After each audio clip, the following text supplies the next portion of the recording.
So one thing చాలా మంది ఫిలాసఫీలు చెప్పారు, dare to dream, fly because wings are yours, ఇలాంటివన్నీ కొటేషన్లు ఫేస్బుక్లో కూడా చూస్తుంటాం.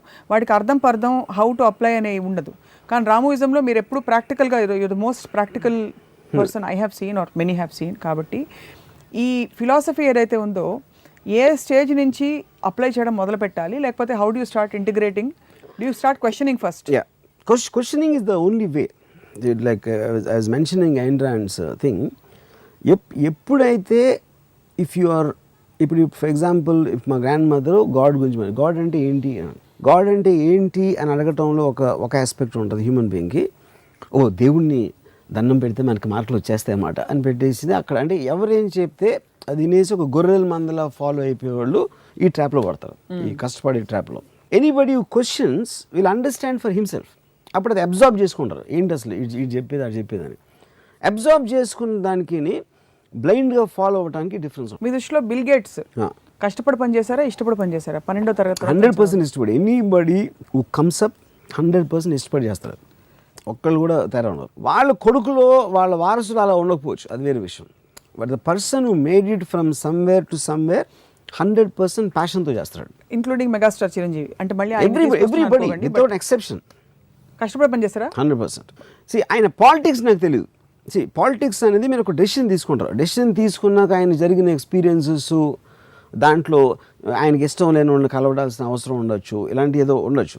As far as him becoming the so called megastar, I'm super sure it's done with passion. So అది కష్టపడడం అవనే అవ్వదు, అది ఇష్టపడి పనిచేయడం అవుతుంది. ఎందుకంటే ఆయన నాకు ఈ మధ్యన నాగబాబు గారి సందర్భం చెప్పారు, ఏదో దానికి ఆయన ప్రాక్టీస్ చేసి మోకాళ్ళు దెబ్బ తగిలి ఏదో ఫ్రాక్చర్ అయ్యి డాన్స్ ఇలాంటి అంత కష్టపడి చేస్తారు. కానీ అది కష్టం అనను నేను, ఎందుకంటే క్రియేట్ ఒక ఎఫెక్ట్, ఆడియన్స్ని దాన్ని చూసి ఆనందపడేలా చేయాలనే దాంట్లో ఆయనకు ఆనందం వస్తుంది కాబట్టి is doing it out of passion. ఈ కష్టపడడానికి ఆర్ ఇష్టపడడానికి పని చేయడానికి వర్సెస్ రిజల్ట్, దానికి సంబంధం ఉందంటారా? రిజల్ట్ అనేది కూడా మీ మైండ్లో ఉంది. ఇప్పుడు నేను ఒక సినిమా స్టార్ట్ చేశాను. నేను సినిమా స్టార్ట్ చేసి ఒక 6 నెలలు తీశాను. 6 నెలలు నేను చాలా ఆనందం అనిపిస్తాను దాంట్లో. సినిమా రిలీజ్ అయింది, పెద్ద ఫ్లాప్ అయింది. అప్పుడు ఎందుకు ఫ్లాప్ అయిందని నేను 2 minutes 1 minute ఆలోచించి నేను నెక్స్ట్ సినిమాకి వెళ్ళిపోతాను. నేను 6 నెలలు పడిన కృషి వృధా అయిపోయిందని నన్ను, ఎందుకంటే 6 నెలలు నేను కృషి పడలే అసలు. Actually enjoyed the whole process. ఈ క్రమంలో అవతల అవసరం అంటే రిజల్ట్ కోసం మాత్రం చెప్తున్నాను, నీడ్ గ్యాప్ అనేది ఉంటుందా? ఇది need gap for a certain thing. For example నేను చిన్న very basic example, need gap అనేది వేసవికాలం, ఇది చలికాలం. చలికాలంలో నాకు ఏసీలు అమ్మడం అంటే చాలా ఇష్టం చిన్నప్పటి నుంచి. నేను బోల్డ్ అని ఏసీలు ఇక్కడ మార్కెట్లో పెట్టి బెస్ట్ రిసర్చ్ చేసి పెట్టుకుని నేనే చూసి రోజు మురిసిపోతున్నాను. I'm enjoying what I'm doing.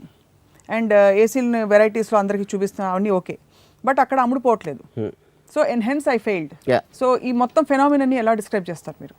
అంటే ఒక యాక్టర్ అవ్వడానికి, ఒక పొలిటీషియన్ అవ్వడానికి యాక్టర్కి ఒక నీడ్ గ్యాప్, ఒక అవసరం ఉండింది అలాంటి ఒక శక్తికి. ఒక politician understand need gap and term. I'm not sure I'm understanding what you mean by that.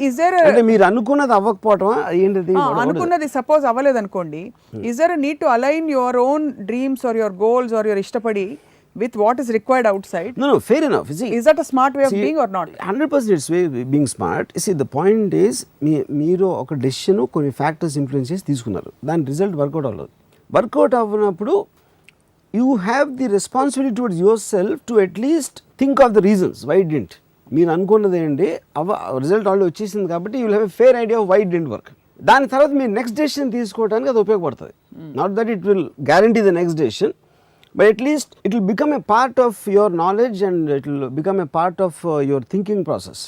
That is what is called experience. ఇలా ఆ సమయంలో మనకు ఉన్న ఇన్ఫర్మేషన్ అండ్ ఇన్పుట్స్ ని బట్టి కాన్షియస్ గా ఏదో ఒక డెసిషన్ తీసుకోవడం కరెక్ట్. కానీ పెద్దవాళ్ళు చెప్పారు కదా, పక్కింటి వాళ్ళు చెప్పారు కదా అని చెప్పి మనం కూడా కుటుంబరావు లాగా జీవితం చట్టంలో ఇరుక్కుపోకూడదు అంటారు. ఇరుక్కుపోకూడదా, ఆ కెపాసిటీ కూడా ఉండాలండి. చాలా మంది వాళ్ళు ఆలోచించరు, వేరే వాళ్ళు ఆలోచనలు ఫాలో అవుతారు. అందుకనే ఫాలోవర్స్ ఎక్కువ ఉంటారు. ఎప్పుడైనా లీడర్స్ తక్కువ, ఫాలోవర్స్ ఎక్కువ ఉండడానికి రీజన్ ఏంటంటే ఫాలోవర్స్కి కెపాసిటీ ఉండదు, అసలు ఆలోచించే కెపాసిటీ ఉండదు మోస్ట్ ఆఫ్ దానికి. అందుకని వాడు చెప్పేది కరెక్ట్ అయి ఉండదు, ఆయన ఫాలో అయిపోదాం అని వెళ్ళిపోతారు వెనకాల. And which is also the reason why successful people be lesser. So successful people కష్టపడరు, చాలా కష్టపడి హార్డ్ వర్క్ చేసేవాళ్ళు సక్సెస్ఫుల్ ఫిలిం దగ్గర పనిచేస్తారు, కింద పనిచేస్తారు. అది దట్ ఈస్ ద అనాలిసిస్. ఇప్పుడు ఇష్టపడి పనిచేయడం గురించి మీరు చెప్పిన కొన్ని aspects, physically also sometimes you strain. బ్రూస్లీకి 8 గంటలు ఒక కరాటే ప్రాక్టీస్ చేసినప్పుడు, లేకపోతే రామ్ గోపాల్ వర్మ గారు వీరప్పన్ కోసం అడవుల్లో ఆ గతుకులు అదే చెట్ల మధ్య ముళ్ళు గుచ్చుకుంటూ నడుచుకుంటూ వెళ్తున్నప్పుడు మిమ్మల్ని డ్రైవ్ చేసే విషయం ఏంటి? ఆ మూమెంటా, లేకపోతే వచ్చే ఫలితమా, లేకపోతే the clarity of the end result? I enjoy the moment. That is the reason I'm saying result నాకు అసలు ఎఫెక్ట్ చేయదు ఇప్పుడు. ఎందుకంటే అంటే ఇప్పుడు ఒక 6 months what ever time, 6 months 1 year 3 months what ever, I enjoy each and every moment. I look forward to waking up in the morning. I look forward to go to Yellapura forest to hunt for a location, whatever. So continuously మీరు వచ్చే moment కోసం ఒక passion తోటి ఎదురు చూస్తున్నప్పుడు, ఆ మూమెంట్ని మీరు saver చేస్తున్నప్పుడు కష్టం అనేది it doesn't have to have any meaning. So బయట పరిస్థితులు మీరు ఎలాగో కంట్రోల్ చేసి ఉంటారు లైఫ్. ఇప్పుడు చాలాసార్లు మీరు అంటారు, నాకు తెలిసిన ఒక డైరెక్టరు, ఇట్స్ ఒక సినిమా ఏదో అది రిలీజ్ అయ్యి ఫ్లాప్ అయింది. I don't care, it's my baby, I work so hard to create that, how can I abandon. అంటే నవమాసాలు కన్న పిల్లోళ్ళలాగా మాట్లాడుతున్నాడు ఆ సినిమా గురించి. అంటే అప్పుడు నేను ఏ చెప్పిన అంటే, ఫస్ట్ ఆఫ్ ఆల్ ఏంటి నువ్వు కష్టపడింది, నీది ఒక ఐడియా ఇచ్చావు, ఆడెవడో లైట్ బాయ్ లైట్ మోసాడు, ఇంకోటి ఎవడో ట్రాక్ పెట్టాడు, ఇంకోటి ఎవడో మేకప్, వీళ్ళు చేసారు కష్టం. నువ్వు కేవలం నీ ఐడియాలు ఇచ్చి, నీ ఐడియాలని వాళ్ళు నమ్మి నీ విజన్ కోసం పనిచేసి సినిమా తీస్తే నువ్వు I mean for whatever reasons the film work and you let them down. That's what you done. Actually you done a criminal act. నువ్వు I will stand by my baby అంటే నీ baby నీ idea, అది physical form లేదు బయట నుంచి. అప్పుడు ఎలా ఉంటుంది అది, నీ ఐడియా, నా ఐడియాలు నాకు ఇంకా ఇష్టం అని చెప్పినట్టు ఉంది. అది నేను జోక్ చెప్పి నువ్వు నవ్విన నాపై నువ్వే నాకు నవ్వు వచ్చింది అని చెప్పినట్టు. అది you are not realising it. ఎందుకంటే నువ్వు మైండ్లో ఫిక్స్ అయిపోతున్నావు. అది హార్డ్ వర్క్ పొద్దున్న లెగిసిన తర్వాత, ఇప్పుడు ఒక సినిమా వచ్చేసి అక్కడ షార్ట్ బెటరా, లేకపోతే ఇది పెట్టు, ఇలా మేకప్ వేయి, లేకపోతే ఇలా సీన్ ఉంది అని చెప్పిన కష్టానికి ఒక రోడ్డు మీద ఒక ముసలాయన బండి తీసుకుని వెళ్తున్నాడు చెమటలు కాచుకుంటా. ఈ మీరు ఎలా కంపేర్ చేస్తారు రెండింటికి? అసలు ఆబ్వియస్లీ ఫిజికల్ ఎసర్షన్ వేరు, మెంటల్ ఎఫర్ట్ ఉండదు. మెంటల్ అనేది డెసిషన్ ఉంటుంది. ఇప్పుడు చాలా మీరు టైప్ చేసుకుని మైండ్ గిర్ర తిరుగుతుంటుంది కాబట్టి మీకు ఎఫర్ట్ అనిపించదు. చాలా మందికి ఎఫర్ట్ అనిపిస్తుంది. వాళ్ళు ఆలోచించరంటున్నా, ఎఫర్ట్ కాదు అది, ఆలోచించి చాలా మంది వరి అవుతారు. సప్న వరికి ఆలోచనకి తేడా ఉంటుంది. That is effort. వరి ఏంటంటే సర్కిల్స్ వెళ్తుంది. అది అరే ఇలా అది వరి. నన్ను ఎవరిని చంపిస్తే ఎలాగారు కానీ ఓహో అవుతుందా, నేను చేయగలుగుతానా, చేయలేను, నా పక్కన బాడీ గార్డ్ పెడితే అవుతుందా, ఇది అవ్వచ్చు, ఇది అవ్వకపోవచ్చు. ఈ ఆప్షన్స్ అన్నీ మీరు వేసుకుని ఒక డెసిషన్ తీసుకుంటారు అంతే. అది దాన్ని ఆలోచన అంటారు. ఆలోచించేవాడు సక్సెస్ అవ్వాల్సిన అవసరం లేదు, ఫెయిల్ అవ్వచ్చు, కానీ వాడు బతుకున్నంతవరకు హ్యాపీగా ఉంటాడు. వరి అయ్యేవాడు జీవితకాలం ఆడు చచ్చిపోకపోయినా చచ్చినట్టాడు. వరి అవ్వటం మొదలైపోయిన నుంచి ఆడు చచ్చిపోయినట్టు ఆల్రెడీ. ఎందుకంటే ఆడు whole fundamental point of life to enjoy అనేది ఆడు ఆల్రెడీ వదిలేశాడు. Which means is equal to death.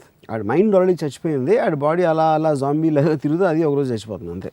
So మీరు చెప్పేది ఏంటంటే అది చారు కాదు సాంబార్, హార్డ్ వర్క్ కాదు అని పేరు మార్చమన్నారు. ఒకటి దాని అప్రోచ్ పేరు మార్చ, అది హార్డ్ వర్క్ అనే డెఫినేషన్లో చెప్తున్నాను నేను. అది ఫస్ట్ ఆఫ్ ఆల్ నా ఉద్దేశం, పేరెంట్స్ పిల్లలకి కష్టపడితే పైకి వస్తావు, కష్టపడితే నీకు మార్కులు వస్తాయి అనేది వాళ్ళు పిల్లల్ని చెడగొడుతున్నారు. That's what my fundamental problem is. అక్కడి నుంచే ఒక విక్టిమ్ కాన్షియస్నెస్లోకి తీసుకెళ్ళిపోతున్నారు. వాళ్ళు ఏం చేసినా వాళ్ళు ఎంజాయ్ చేస్తా చెయ్యాలి అనే ఒక థెరపీ అనేది పేరెంట్స్ నుంచి, టీచర్స్ దగ్గర నుంచి వస్తుంది. హార్డ్ వర్క్ అనే కాన్సెప్ట్ అనేది తీసేయాలి అసలు. ఒక 4 సిచ్యువేషన్స్ చెప్తా. దానికి మీరు ఇందాక మీరు చెప్పినట్టుగా మీరు పేరెంట్ అయితే, లేకపోతే మీరు ఒక ఫ్యామిలీ పెద్ద అయితే మీరు ఎలా చెప్తారు చెప్పండి. ఒకటి ఇందాక అనుకున్నాం, దట్ ఎగ్జామ్స్లో మార్కులు బాగా రావాలి. సో మీరేమన్నారు, నువ్వు మార్కులు బాగా వస్తే అందరు నిన్నే గొప్పగా అంటారు. నువ్వు మార్కులు అనే మాట వద్దంటున్నాను. నువ్వు చదువుకునే విషయాలను నువ్వు నేర్చేసుకున్నావు అనుకో, అందరు నీ ఫ్రెండ్స్ అందరూ నిన్ను గొప్పగా చూస్తారు. సో వాళ్ళందరికీ నీకు ఒక హ్యాపీనెస్ ఇస్తావు. నేను చూసి నీ మాటలు వినడానికి వాళ్ళు ఇష్టపడతారు. అప్పుడు నువ్వు సక్సెస్ఫుల్ అవుతావు అని చెప్పాలి. కానీ మీరు మార్కులు బాగా కష్టపడు, లేకపోతే నువ్వు రేపు పొద్దున్న నాశనం అయిపోతావు, లేకపోతే నీకు తినడానికి తిండి ఉండదు అని అడిగి నెగిటివ్ ఆస్పెక్ట్స్ అన్నీ చేసి he starts hating the education after that. ఆ ప్రెషర్ తోటి ఫస్ట్ పాయింట్ అది. యా రెండోది, ఉద్యోగంలో బాగా నువ్వు you work very hard, put in అసలు నీకు 8 గంటల పని అయితే 10-12 గంటలు కూడా పని చేయి, నీ మీద మంచి రిపోర్ట్స్ వస్తాయి, అప్పుడు నీకు మంచి ప్రమోషన్ వస్తుంది. I mean more or less it will be the same answer. రెండో ఎగ్జాంపుల్ టైంకి ఆడు ఫస్ట్ ఎగ్జాంపుల్లోనే ఆడు అయిపోయాడు, ఫిక్స్ అయిపోయాడు. ఇక్కడ ఎవరికి చెప్పాల్సిన అవసరం లేదు, ఆడు మైండ్కి ఆడే చెప్పుకుంటాడు. అది అంటే హార్డ్ వర్క్. మ్యాక్సిమం ఉద్యోగస్తులు నేను చూసింది ఏంటంటే హార్డ్ వర్క్ ఎక్కువ. వాళ్ళు భార్యలకు అబద్ధాలు చెప్పడానికి చెప్తారు, అప్పుడు ఆఫీస్లో పని విపరీతంగా ఉంది అని. ఆ భార్యలకు అబద్ధాలు చెప్పడానికి మీరెందుకు నవ్వుతున్నారు? Okay, I'm sure you would heard incidents like this. You know, వాళ్ళు అబద్ధాలు చెప్పి వాళ్ళు నిజంగా అక్కడ వాళ్ళ ఆఫీస్లో పని హ్యాపీగా ఉందో లేదో మనకు తెలీదు అనుకుందాం, లేదు. కానీ వాడికి గత్యంతరం. ఎందుకు గత్యంతరం లేదు? ఆడికి ఉద్యోగం జీతం కావాలి, ఎందుకంటే వైఫో పిల్లలు ఆడికి ఉన్న డబ్బు అవసరాలు ఉంటాయి. అందుకని ఆడికి ఇష్టం లేకపోయినా నెల జీతం వస్తుంది కాబట్టి చేస్తాడు. సో బతకాలి కాబట్టిగా బతుకుతున్నాం అనే ఒక సిస్టంలో వాళ్ళు బతుకుతారు. So they are also equal to the same most people who are like just there. వాళ్ళ మొహంలో జీవం ఉండదు అసలు. వాళ్ళు అంటే దెర్ ఈజ్ నో లైఫ్.